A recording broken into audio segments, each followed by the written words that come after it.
तो भाई साहब पिछले कुछ दिनों से आईपीओ मार्केट पूरी तरीके से ठंडा था। एक भी मेन बोर्ड आईपीओ का नामो निशान भी दिखाई नहीं दे रहा था। लेकिन अभी एक आईपीओ कंफर्म हो चुका है जिसका आरएचपी भी फाइल हो चुका है। अब ये आईपीओ जो है ना, ये आईपीओ मार्केट को गर्म करने का तो पोटेंशियल रखता है, पर साथ में ये आग भी लगा सकता है। अभी ऐसा मैं क्यों बोल रहा हूं, यहाँ पर काफी सारे रीजंस है जो अपन इस वीडियो में सारी चीजों को समझने वाले। तो वीडियो को स्टार्टिंग से एंड तक पूरा देख लेना। वीडियो को लाइक नहीं किया तो लाइक के बटन को दबा दो। सीधा अपन वीडियो में चलते हैं। देखो, कल के दिन 2 फरवरी को फ्रैक्टर एनालिटिक्स का आईपीओ का जो आरएचपी है, रेड हेरिंग प्रोस्पेक्टस है, वो फाइल होता है। और 2 तारीख को इसका आरएचपी फाइल होना ये काफी ज्यादा इंपॉर्टेंट है, क्योंकि कंपनी का जो बिजनेस है ना, जो चीजें हमको जियोपॉलिटिक्स में होती हुई दिखाई दे रही है, पूरी तरीके से कनेक्टेड है। और इस एक चीज का, जो यूएस इंडिया की ट्रेड डील हुई है ना, इसका काफी बड़ा इंपैक्ट हमको इस कंपनी की लिस्टिंग के ऊपर देखने को मिल सकता है।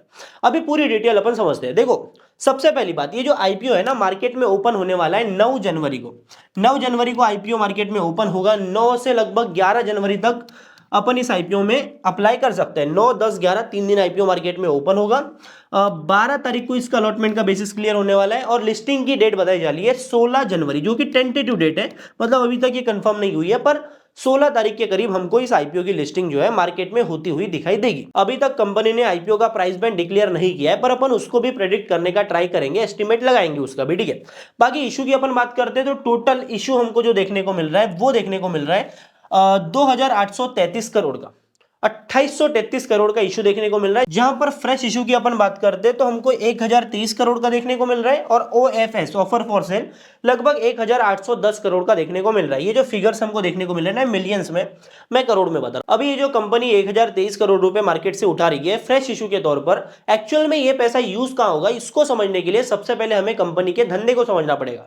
देखो, बेसिकली हर बार अपन कंपनी के बिजनेस को समझने के लिए उनके ऑफिशियल वेबसाइट के ऊपर आते हैं। तो कंपनी के धंधे की बात करें तो एक कंपनी टोटली एआई के ऊपर काम करती है, जहां पर कंपनी का मेजर फोकस रहता है एआई और एनालिटिक्स के ऊपर, जहां पर ये बाकी कंपनीज को, देखो, कंपनी बेसिकली बी2बी ऑपरेट करती है, जहां पर ये बाकी कंपनीज को एआई और एनालिटिक्स के थ्रू बेटर डिसीजन मेकिंग में हेल्प करती है। मतलब ये खुद को पोजीशन इस तरीके से करते हैं कि ये बाकी कंपनीज को इंटेलिजेंट डिसीजन मेकिंग में हेल्प करते हैं। जहां पर कंपनी के मेनली 2 प्रोडक्ट हो जाते हैं, पहला है फ्रैक्टल एआई और दूसरा है फ्रैक्टल अल्फा। अब ये कंपनी खुद के एक्सपर्टीज यहां पर दिखा रही है एज एआई फॉर एंटरप्राइजेस। देखो, फ्रैक्टल एनालिटिक्स के 2 हेडक्वार्टर्स है, पहला है मुंबई के अंदर और दूसरा है न्यूयॉर्क के अंदर।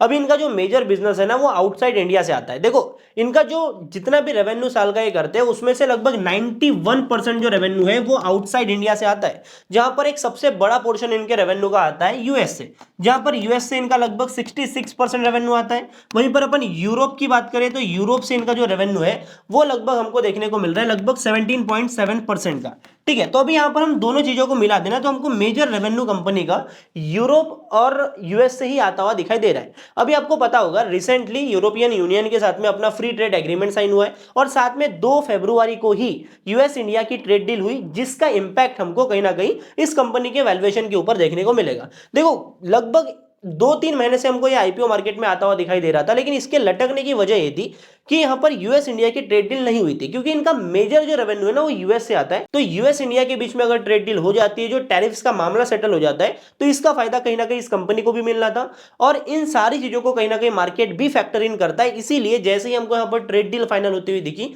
वैसे ही कंपनी ने अपने आईपीओ का अनाउंसमेंट यहाँ पर कर दिया है। बाकी ये जो 1023 करोड़ रुपए कंपनी मार्केट से उठा रही है फ्रेश इशू के तौर पर, यहां से लगभग 264 करोड़ रुपए कंपनी अपने सब्सिडरी में इन्वेस्ट करेंगी, जो कि फ्रैक्टल यूएसए जिसका नाम है। मतलब इनकी एक सब्सिडरी है यूएसए में, क्योंकि इनका मेजर बिजनेस वहीं से आता है। तो यहां पर इसमें इन्वेस्टमेंट होगा, जहां पर बोरोविंग्स का पेमेंट किया जाएगा। साथ में ही कंपनी लैपटॉप्स परचेस करेगी लगभग 57 करोड़ रुपीस के। वहीं पर इंडिया में कुछ नई प्रीमाइसेस ये ओपन करेंगे, जहां पर लगभग 121 करोड़ रुपए का इन्वेस्टमेंट होगा।